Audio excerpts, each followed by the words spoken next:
Today's Personal Defense Network Training Tour update comes to you from an airport.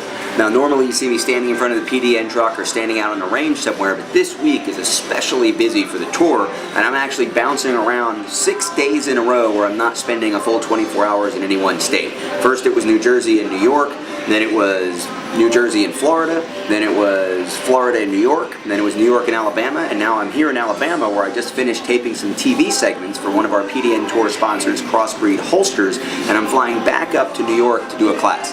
Now, as many of you know, I went ahead and took all of the guns, ammunition, and magazines out of the Personal Defense Network Training Tour truck so that I could go up and teach classes in New Jersey, in New York, and coming up we're going to cross through Massachusetts and Connecticut and go up and do the NE Shooters Summit in New Hampshire.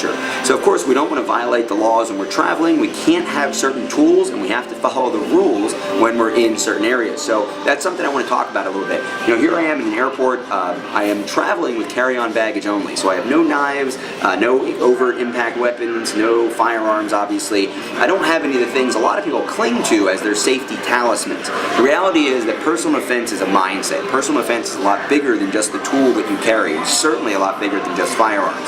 So keep that in mind. Head over to personaldefensenetwork.com. Take a look at some of the videos we have on mindset, awareness, on some other tactics and techniques you can use that have nothing to do with a firearm to defend yourself, and of course the other tools, including improvised tools you might be able to use in a worst case scenario.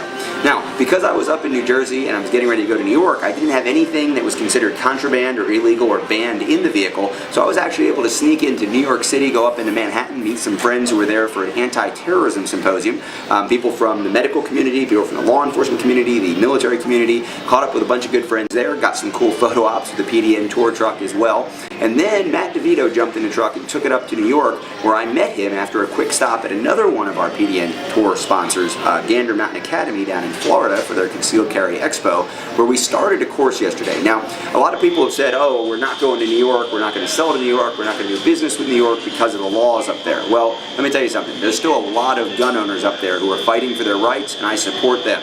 They actually came out in droves for this class. This is the largest class that I've had in upstate New York, and I've taught there 4 or 5 different times. This particular course is 2 days of pistol, 1 day of rifle, hosted by All Star Tactical, and as I said, Matt DeVito from Downrange Firearms Training and I are team teaching it. So he's actually covering it today. I'm obviously about to get on a plane, fly back up there and finish that 3-day class out with him tomorrow, and then we'll head up into New England.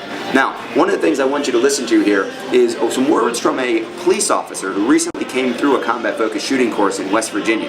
Now, he put himself through this course. He wanted to get some training from the private sector. As everyone knows, I've worked with military at the highest level. I've worked with law enforcement, some of the largest agencies in the country, and local cops, people just like you're going to hear from. It's really important to understand why the public sector comes to the private sector for training and why it's important, especially for a lot of police officers whose agencies are under budget crunches right now, to be able to go out and put themselves through training and get the opportunity to train right next to civilians from the private sector. What's important here is not only are they going to get the good training that they can use to protect themselves and their communities, but also it encourages a strong tie between the pro-Second Amendment police officers and the Second Amendment community. So if you stand on a line in a class and have a police officer standing next to you, don't be surprised and let the conspiracy theories go. He's not there to spy on us. He's there to check out what's going on, get some training that he can use himself, take back to his agency, and hopefully make some new shooting friends. Take advantage of the opportunity to interact with law enforcement in a positive way, especially around firearms whenever you get the chance. So head on over to personaldefensenetwork.com, check out the latest videos and articles, and hopefully I'll be seeing you on the tour later as we continue up into New England and then turn back around, go to the Midwest, and head west, finishing up, of course, out at the Firearms Academy in Seattle in July. Okay, why I came out for these 2 days to take this class is amongst the sergeant asking me to come down here. We've been taking multiple classes throughout the years for training, for firearms training, and we've been taking the information back to our department, teaching our guys, our full-time guys and our part-time guys. When a new class comes up, I like to take it if we can get the money to do it and the time to do it, and the chief's okay with it. This class itself truly impressed me. I like the fact that it constantly drives you to think outside of the box and move to something bigger and better.